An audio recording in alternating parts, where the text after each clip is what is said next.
I'm happy to say hello to everyone one more time.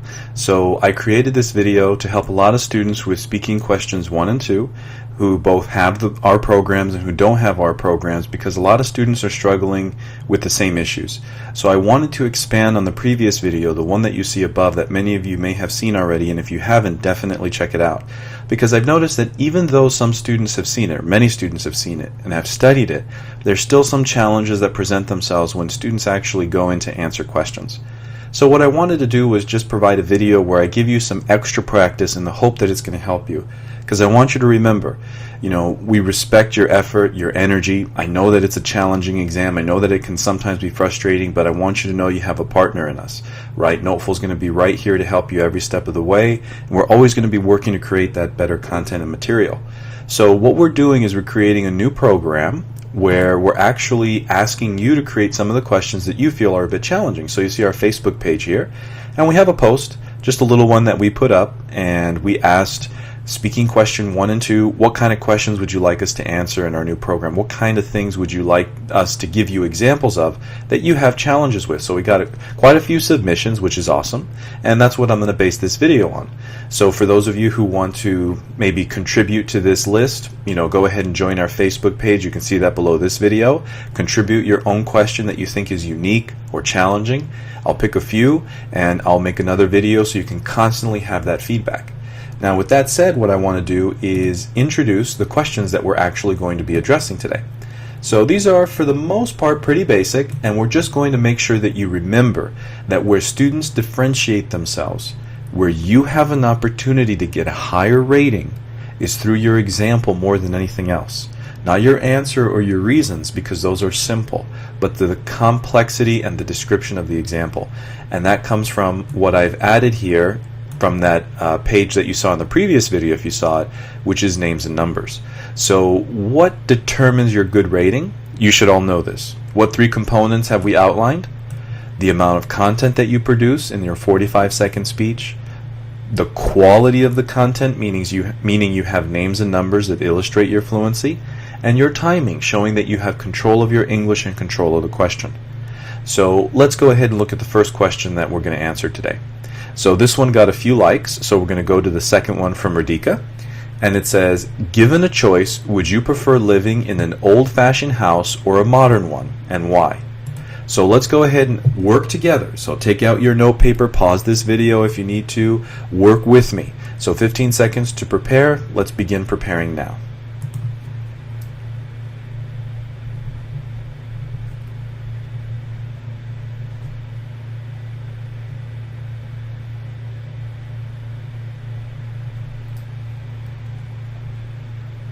Alright, that's 15 seconds. So now what I'm going to do is I'm going to give us 45 seconds to speak, and I'm going to give a strong answer that I believe will earn a good rating on the exam, that will earn a good rating.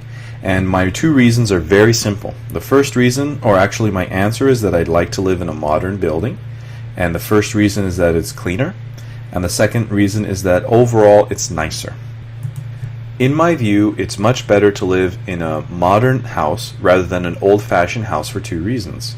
The first reason is that it's much cleaner. For example, yesterday I saw a news report on CNN talking about how the new material that's used to construct houses are less likely to rust, less likely to give off poisonous fumes, so it's much cleaner and healthier to live in. The second reason is that it's nicer to live in a new building. For example, when I was young, my parents lived in an old-fashioned house in California. So sometimes the wood and the building would actually kind of fall apart and things wouldn't really look so good. And I don't want to have that now. That's why I feel that way. So pretty basic information, nothing too crazy. I'm still establishing names and numbers. We talked about CNN, we talked about rust, we talked about living in California. Now, many students say, but I don't have an example. Remember, everybody has an example. It's just that you're probably not taking enough time to think about it, and then you're telling me perhaps, but we only have 15 seconds. Remember that you want to build your habit first, so if you're new to this, if you're still not comfortable creating that kind of example, you want to make sure to give yourself more than 15 seconds to prepare to build the habit. Once you've become comfortable always giving nice strong examples, then start to introduce the timer comfortably. So let's go ahead and go to the next question. So let's go to Ria. Do you believe in the statement that people from 50 years ago should be are, right? People is plural, are more healthy than today? And we have 3 question marks, but we only need 1. So remember to keep that punctuation to your best. So let's go ahead and give ourselves 15 seconds to prepare. So everybody, let's go ahead and begin preparing now.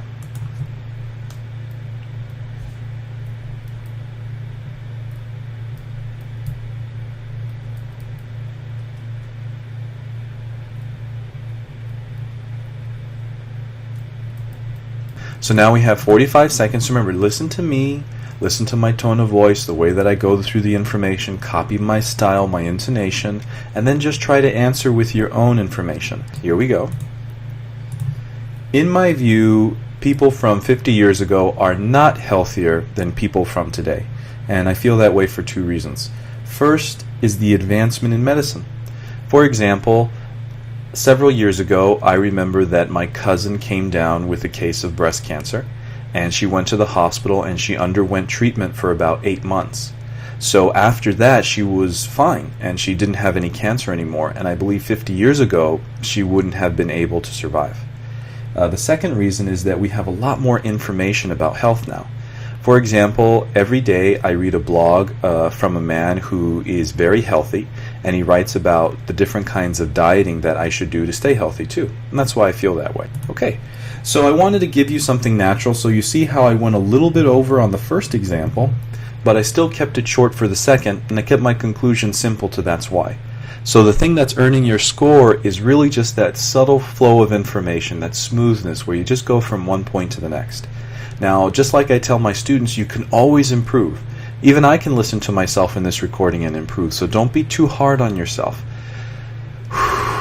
Right? Take your deep breath before you begin, calm your nerves, know what you have to do, amount of content, you hear the speed of my voice, quality of content, you hear the names and numbers that I'm giving, and timing.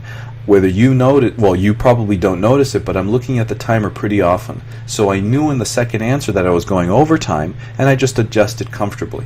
Never really stressing out when I saw that time run out, because I'm just going to give simple sentences to finish the idea. So let's go ahead and choose another question. And let's go here. We have quite a few more. Let's go to maybe Thoraya. I hope I'm pronouncing your name correctly. So it says, what should universities do to make students help decreasing the pollution? Okay, my question is, give 2 ways with example or 1 way with 2 reasons. Why this way? I am confused, please help. Okay, so essentially what we have here is a student who's asking a question, so I'm going to rephrase this question. What can universities do to help students contribute to decreasing pollution? So I guess everybody gets that idea. So what can the university make students do, help students to decrease pollution? So that's interesting. So the university is placing a requirement on the students.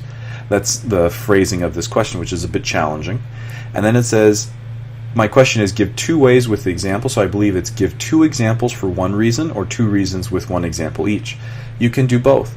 And in step 1 of all of our speaking programs, we teach that. So for the sake of consistency, I'm going to go ahead and continue to give 2 reasons and 2 examples. And the student, I think I understand what the student is asking now. Should you give 2 ways or 2 requirements that a university gives to students, or should you give just 1 with 2 reasons?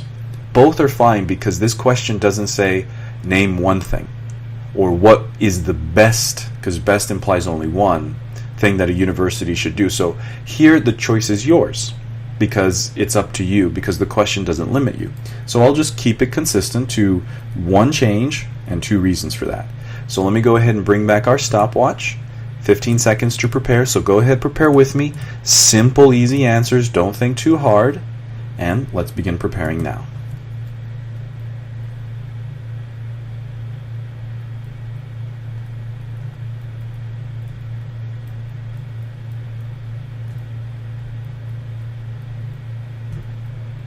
Okay, So now we have 45 seconds. I'm going to bring in our sheet. You see what we want to take care of: the amount of content, names and numbers, be specific, tell that story, and timing. Look at your timer 3 to 5 times, make sure that you're in control.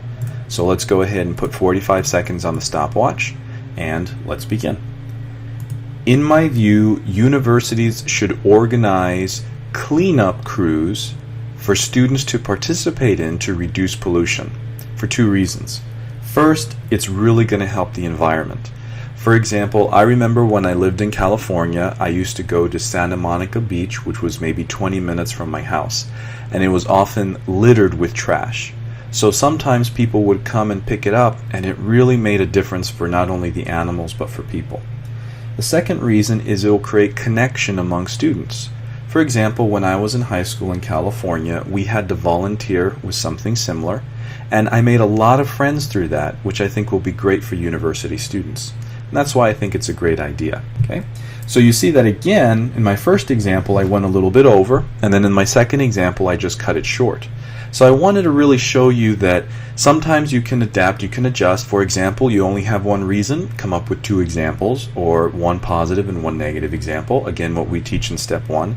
So the goal is just to be comfortable and move through that information with names and numbers. So I hope that this finds you well and really helps you to understand how to improve on questions 1 and 2, and just a general way to study with calm comfort, and knowing that, again, you have a partner in us, so when you send us your questions, we're always working hard to make sure that we answer them well and intelligently.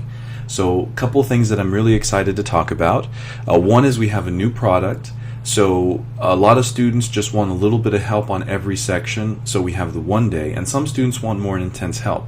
So we created a 3-week complete TOEFL program where we have all of the instructional materials for the reading, listening, speaking, and writing. So I'm really excited about that. So if you need help, don't wait. Send us a question, click on the link below, find out about the program, see if it works for you, and remember, we're here to help. And if you like these videos, that's what the whole program is about, that step-by-step approach to making sure that you are going to succeed. And the last thing that I want to say is I hope that we can all help to create an even stronger community, because I'm really excited, because in a previous newsletter that I sent out, I asked everybody, how did you come across NoteFull? And 1 out of 3 of our students come from referrals and recommendation from other students. So I want to thank every one of you that recommended a student and had them join the NoteFull program, or at least the newsletter.